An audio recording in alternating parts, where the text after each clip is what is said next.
What's going on, my people? We're back again on another episode of Game Recognized Game. You know what it is, international break. So man is just chilling. But anyway, I thought we could just debate. I could debate. I could throw some banters. We're back again, and I feel like this week we just discuss the top signings. Like, what do you feel like has been the top signings for the summer transfer?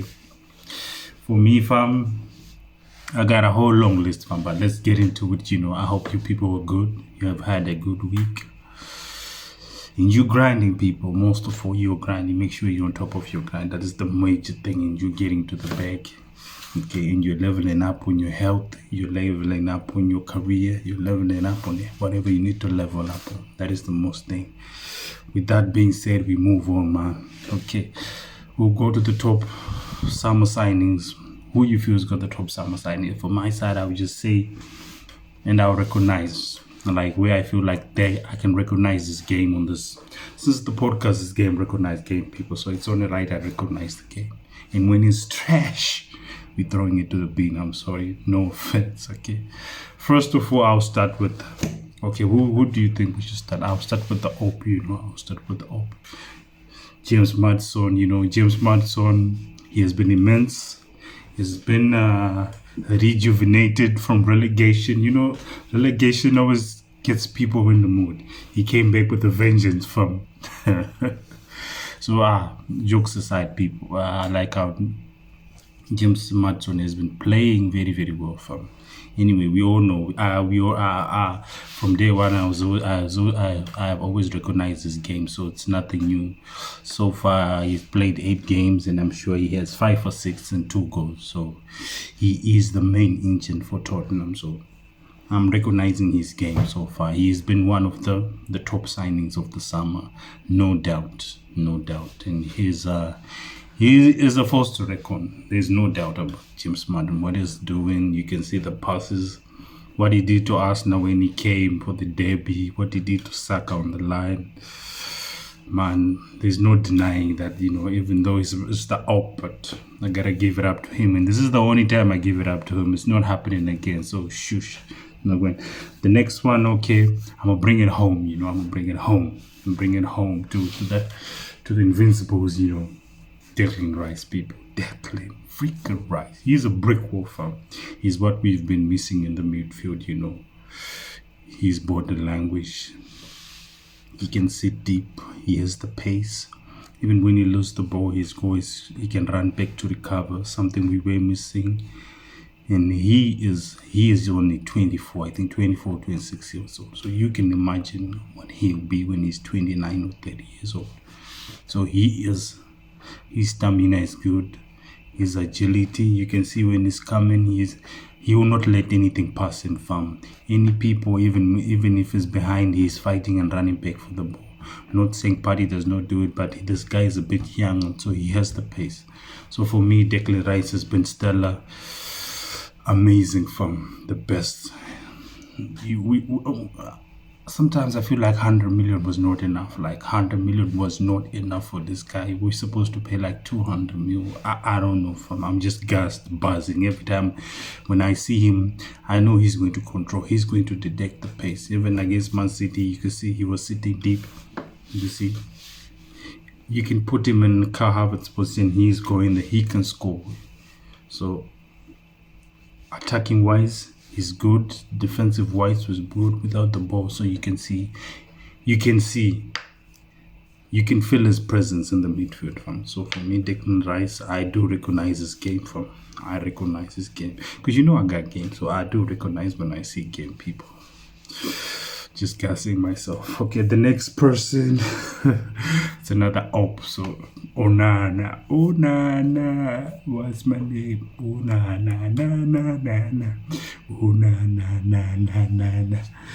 8 games, 2 clean sheets, people. What do you have to say about Onana? Okay, respectfully, Onana, I feel like the defense, first of all, is shit. So let's just get it in. You have Maguire and Johnny Evans there. So how are we supposed to think he can do something, people? Let's just be honest. That front line is shit. Okay, there is no defense. So what is he supposed to do? I know, people. He has his own misses. He has had his own chances, some easy goals he's supposed to stop, but he is failed to stop at the same time. So for me also, this one is in the trash, fam. I will not recognize Onana, fam. He has 2 clean sheets only out of 8 games. His ball distribution is good, but I feel like his shot stopping, there's a lot of work needs to be done. But I feel like with more time, Manchester United, these people, they'll not let you live. If you make one mistake, you're going to suffer for that shit the whole month. So he's going to need to adapt. I think he still needs a lot of adapting, but with time, I believe you come out. We all recognize this game. So for Nana, I'm left hanging even for myself, people. Okay, next one is Pedro. Pedro just came from Championship. We know Pedro just joined, but I like he has good killer instinct with him. He has got a good killer instinct with him. His composure is very good. So he has already, I'm sure he has 2 goals already. Pedro for Brighton, and I like him. I feel like there's more to come. And under De Zerbi, he will just flourish. From De Zerbi is the right coach to help you flourish. So Pedro, I do recognize Pedro's game, people. And then we move on to Diaby. Diaby is with he's with Emery, people. He's with Emery. I still have a soft spot for Emery ever since he left, man. Because for me, I feel like Emery, he didn't get enough time. But that's another conversation for another day. What he is doing now is immaculate. It's very good. So he has managed to turn around this team, and everyone can see what they are doing. And he has made some good signings from his team. I'm picking Diaby. Diaby has been immense. He made a good signing. I think he has 2 goals and 3 assists so far, Diaby. So he's cooking for him, and you can see he is always putting pressure to the defense. He will not stop. If he's going through the middle, he's going through the sides. In the final third, you see him. He's always there applying pressure. So for Diaby, man, I'm a recognize Diaby's game, and I feel like there's more to come from him. He can only get better from this. I don't see nothing else from him. He will only get better for Aston Villa. The next player is Kai Havertz.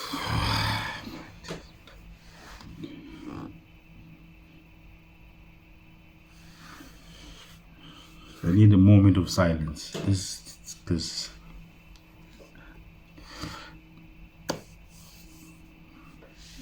I argue with my colleagues the whole day over Kai Havertz. Like, we literally argue over this guy the whole day from morning. I'm at work, I still have to argue for Kai Havertz. And I have people who stand up for it. Okay, let's start now. For now, I still don't recognize his game. I'm sorry. He has 1 goal. He is an assist. This is just him. If you notice from Chelsea, he is always there. In crucial moments, he will do something. He had that the Champions League goal. He had this assist against Man City. This is just how he is. He'll find moments when it's crucial, and then he will deliver. But I don't like his body language, fam. I don't like the cohesion with the team. I feel like it's a bit slow. Our attack is a bit slow with him, and I don't think he's linking up with Martinelli and Trossard so well. But anyway, he's a new player to the team, so they can only get better. But for now, forgive me, people. I still don't recognize Kai Havertz's game. Even when he was at Chelsea, I never recognized Kai Havertz's game. He's my player. I gotta back him, but so far I don't see his game. I prefer for him to come up from the bench, play 20-25 minutes. His main position, like where is he very strong to play? We still don't know. So maybe in the false 9, that is where for us, he's been playing well and attributing so much from the false 9. So I really believe the false 9 may be his position. That is the only position he can play. Because I feel like the midfield, if we have Partey or Odegaard and Declan Rice all fit, he cannot start from. I'm sorry. And I feel like Arteta just rushed him so quick. Because maybe he felt the pressure. He spent 65 million and everyone was buzzing like, bruh, what are you doing, bruh? So he's going to need time. Okay, I'm on record saying he needs time, but I still don't recognize his game, and I still feel like he will not offer much fun. Correct. He'll have to prove me wrong anyway. At the end of the day, he's gonna have to do that. But for now, he has 1 goal and 1 assist. So we're not recognizing him. And then we have the Man United striker, the 20-year-old Holland. This guy, I think, is from Denmark. He's only 20 years old. I feel like this is what Manchester United have been missing like for a long time. His physique, his stamina, he dribbles a little bit, and he has so much pace for me. He will always give this defender some hard time. So I think he scored in the Champions League, but in the Premier League he has not scored any goal. But you can see where he's going. He's only 20 years old. He's already carrying Manchester United on the shoulders. I don't know, theater. Yeah, fam, this is what's happening now. They're being carried by a 20-year-old now. Anyway, let me not digress. We move on to another op, Mason Mount. Now, like this is the same thing. The same thing with Mason Mount is the same thing with Kai Havertz. Like, I don't know what these coaches see. I don't know. What do you see, Mason Mount? Mason Mount, he had 1 season where he performed a bit well. I think he had like 10 or 11 games. I don't know which season is 2021 or 2022 when he had 11 goals, or 10 goals maximum. That is his maximum. The other seasons he is averaging 8, 7, but he is a midfielder. He's young, so he has pace and energy. So maybe this is what this guy sees in him. Maybe this is what Ten Hag sees. But for me, fam, I don't recognize this game.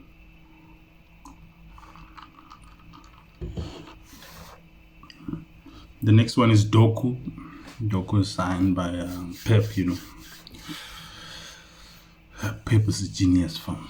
He's always saying something we don't see. That is the thing with this guy. So, but for me, I like Doku. He always does the after he scores. That's my favorite dance from, even though I cannot dance. So far, I think he has scored 1 goal so far in the Premier League. I like his pace. He's always running at the defenders, so I feel like he's only gonna get better and better under Pep. From you know how Pep is. He ignites the fire in players, so he's going to be on the lookout. But the tricky thing is there's Grealish also there, so it remains to be seen. No one knows what Pep is cooking from. No one really knows what Pep will be cooking. Maybe he's buying it for the future, but he's a good guy. He has talent. He can run and he score. He's a bit lethal in front of the goal, so I've seen he's a bit lethal. So I do recognize your game, fam. I recognize your fame.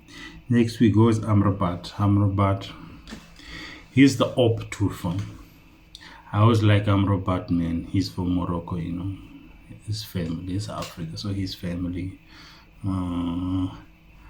He's central midfielder, but he's playing left back. I don't know what he's doing. I saw in the interview he also said he can play left back, but the pace I don't think is there. He has stamina and the physique, but the pace and everything for the left, I don't think he can handle that thing, man. But they have injuries at the moment, so Ten Hag is gonna do what Ten Hag gotta do until these injuries are finished. This is no. So for Amrabat, I still don't recognize one. I'm sorry. And then we go to these Wallets. I hate these Wallets. They're out there running their mouth, the only team in Chelsea, the only thing in London with the Champions League, blah, blah, blah. They spend $1 billion. Now they're number 10, 11? I don't know, fam. Nobody's looking, man. All I know is they're in the review, fam, and I cannot even see them. So imagine you're looking in the review, you cannot see, but they're coming from. This is the thing with Chelsea and us. Less of that one. Okay, they have signed Caicedo, sorry. I think it's 100 million, 110 million. No doubt with Caicedo from he's going to be he's a very good player from you know what he did under Brighton. But it's yet to be seen under Chelsea. Okay, and he has a different coach, he has a different system, so it is yet to be seen if he's going to flourish under this system. But I'm backing Caicedo to do well. So for Caicedo, I do not have any issues. I recognize his game. He just needs time under Pochettino, and Pochettino needs time because what they're going through, we've gone through it. We have gone through it as Arsenal. You know, when you reform a team, but we have not throw away the whole team like what they did. We didn't do a complete overhaul, like everybody out and everybody in. You know, so Nicholas Jackson, when he came there, we were saying he's the new dropper. He's the new. Oh my days! I haven't seen anything. His shooting accuracy, I believe, is probably 10% or 5%. Very less from his accuracies in a month. But he has the body language, the agility, the stamina is there. And he's a young player. So these are the type of people that can only grow. They can only grow and be better. So for Nicholas, he's gonna leave me hanging as well, people. I can neither confirm nor deny, but I'm 50-50 on this guy. I still believe like he needs time. The next signing is Ward-Prowse, so West Ham. Man, I was like Ward-Prowse. I don't know, in the back of my mind I was like, if Arteta could just bring this guy. You can see his stamina is big. He's always looking to score. You know what he's doing with the set pieces, and he's a leader. So you see what he's doing now at West Ham Farm. He has been scoring. I do recognize Ward-Prowse, no doubt. But this guy, I have no doubt, people. Anyway, people, if there are some people you really feel like I did not recognize, I'm sorry, people. These are the people that, off the top of my head, I feel like they're banging. And the other thing, people, please like, share, and subscribe to the channel. Okay, we got more content dropping now, so be on the lookout. Anyway, I'm out, people. Peace out.